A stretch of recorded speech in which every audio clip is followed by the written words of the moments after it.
No price is too high to pay for the privilege of owning yourself. At the end of this discourse, your organization may be accused of having given hospitality to heretical and even dangerous ideas. Hey guys, Sister Danger here. I am so fed up today with the social media politics of the left. I am sick to death of everyone being called a Nazi or a fascist or a nationalist or whatever.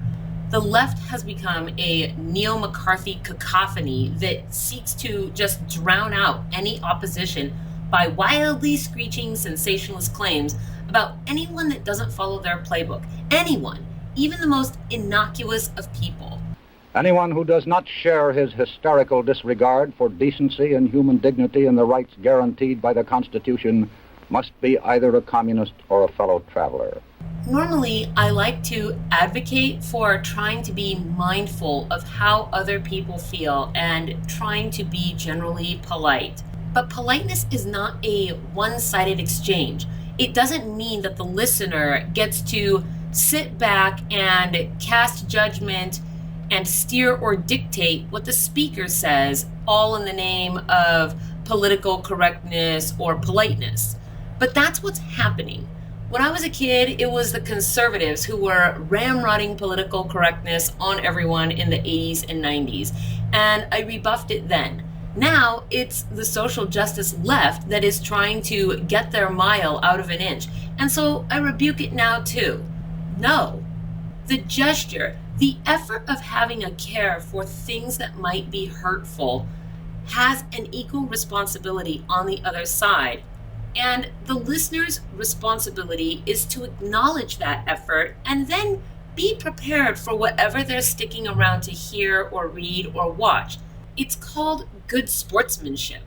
The whole point of people qualifying what they say with phrases like, I'm not trying to be rude or mean, or please don't take this the wrong way.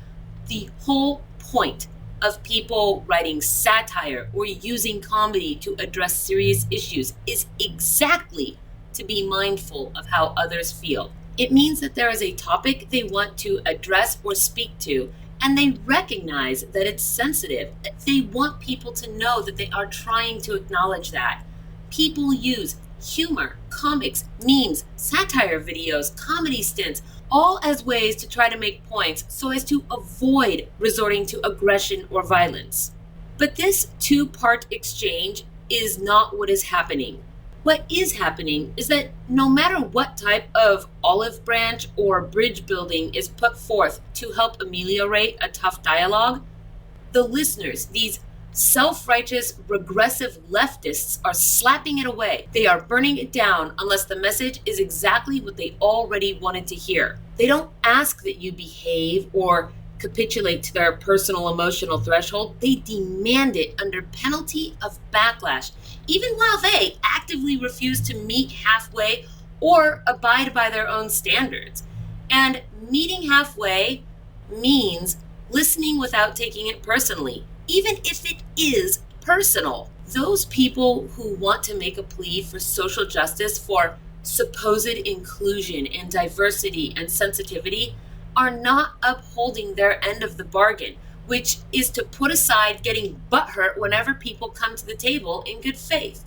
They are not meeting efforts at civil discourse with the civility of listening. Instead, they're tightening the noose of political correctness so as to strangulate any dialogue that they don't personally or collectively agree with. It is false face, and they are dropping the ball. When people suffocate open conversation by declaring anything they don't like as offensive or hate speech and therefore not to be said, that isn't positive dialogue. They are boulderizing you. When people willfully misrepresent what you have said, they are actively trying to subvert your words and point and replace it with their own. They are intentionally stifling you. They are trying to steal your voice and plug your ears. It is censorship, plain and simple. It's like they want to force us into a pinko commie, nationalist, misogynist, transphobe, Islamophobe, everything-ophobe, fascist age. When people try to assert the notion that if you hear Jack's words, you will be moved to violence, therefore silence Jack, they are not just suppressing Jack. They are also asserting that you yourself have no independent agency. They are trying to take away from you your individual liberty as a person to make your own decisions, to act or not act, and bear that responsibility. And they do this because that's how they absolve themselves of any wrongdoing. They couldn't help it. They had to do it. Their anger was incited. Everything is someone else's fault. You know, I've read books like Inside the Third Reich, the Nuremberg Trials, the Rape of Nanking. I've read the Marquis de Sade and LaVey's Satanic Bible, the Necronomicon. I've read the blasphemous texts of the Nag Hammadi Library and the Pistis Sophia, the wisdom of psychopaths. And having done so, I'm still not a Nazi Satan-worshipping, serial-killing, genocidal rapist. Gee, how could that possibly be? If I've read and heard those things, mustn't I now be mindlessly swayed? No, of course not, because I maintain my claim on my own person and actions that I have the ability, in fact, the duty to specifically hear those things and reject what is trash. I'm not a criminal. I don't run around assaulting and hitting people, starting fires, smashing windows because someone said something I don't like. I don't advocate genocide or racial purity, and I outright reject the accusation that because I'm willing to listen to or read anything, that this automatically makes me a proponent of that thing. It does not. Christopher Hitchens was spot on, and I'm paraphrasing here when he said, every time someone else gets silenced, you are robbed of your ability to have heard what they were going to say. That voice and your eyes and ears are being censored. As much as I consider myself left-leaning, I absolutely will not, I cannot abide by this Neo-McCarthyistic censorship. Not just because I want to say things, but because I want to be able to hear and read anything I may so choose. Because I assert for myself what Aristotle said, that I can entertain an idea without adopting it. I have the ability to see, hear, and read things, but not necessarily subscribe to whatever is put in front of me, and I'm not alone in that. There are plenty of people out there who are feeling alienated by the left because they know that they can't condone how the left is vilifying everyone and everything. They can't excuse it, not just for the sake of those vilified, but for their own sakes, that they are not made into the next villain. Andrew Carnegie said, "He that cannot reason is a fool. He that will not is a bigot. He that dare not is a slave." I will not be complicit in my own intellectual slavery by depriving myself of access to the very knowledge that permits me to capably reason and come to well-informed decisions or ideas. Every time someone gets shut down with cries of hate speech or fascism or whatever, my ability to hear them also gets shut down. And you know what? No, fuck you. I will fight this silencing. I will reject the thought policing and speak out against social censoring. You don't get to come along and covertly imply that I don't have the ability to handle hate speech or text because they are just so dangerous. You don't get to take away my independent agency by implying that if I were to hear unsavory talk, my self-control would mysteriously evaporate and I would be autonomously moved to violent action. No, I think I and the vast majority of people absolutely do have the mental wherewithal to hear things and discard them. And fuck you for trying to surreptitiously steal away our personal responsibility. Perhaps the problem here is that you are willing to do the very things that you are preemptively accusing everyone else of. Marcus Aurelius said, self-development is a higher duty than self-sacrifice. And we, Anyone who would preserve for themselves the ability to think and act of their own accord, we cannot abide by this social censorship. Not if we want to assert that we are in charge of and responsible for our own selves. And I do stake that claim in myself.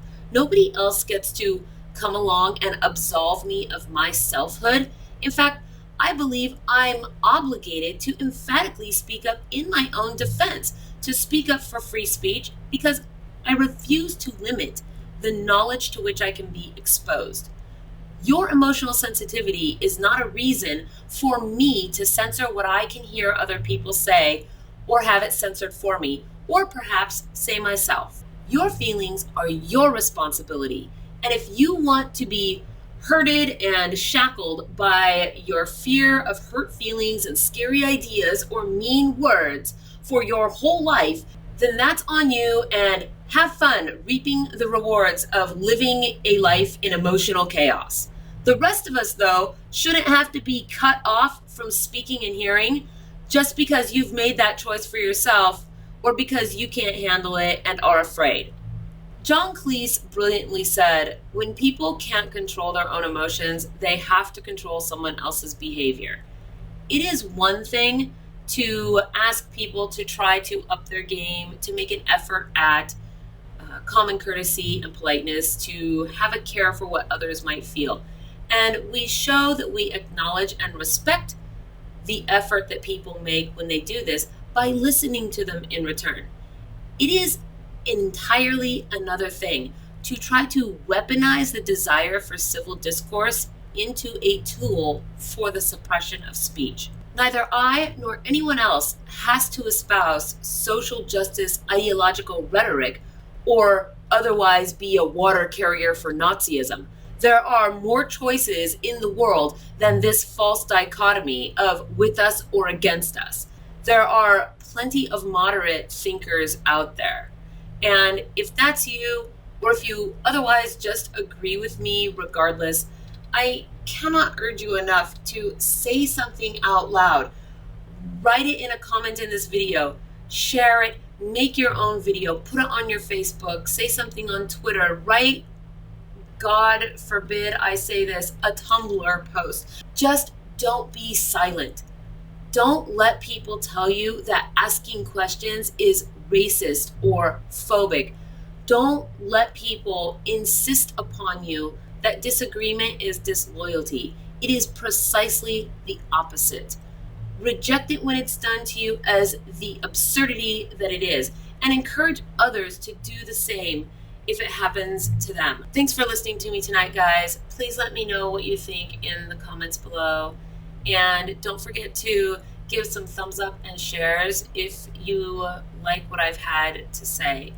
I am now going to go and try to do some really real work. And so I will see you all on the flip side. Good night and good luck.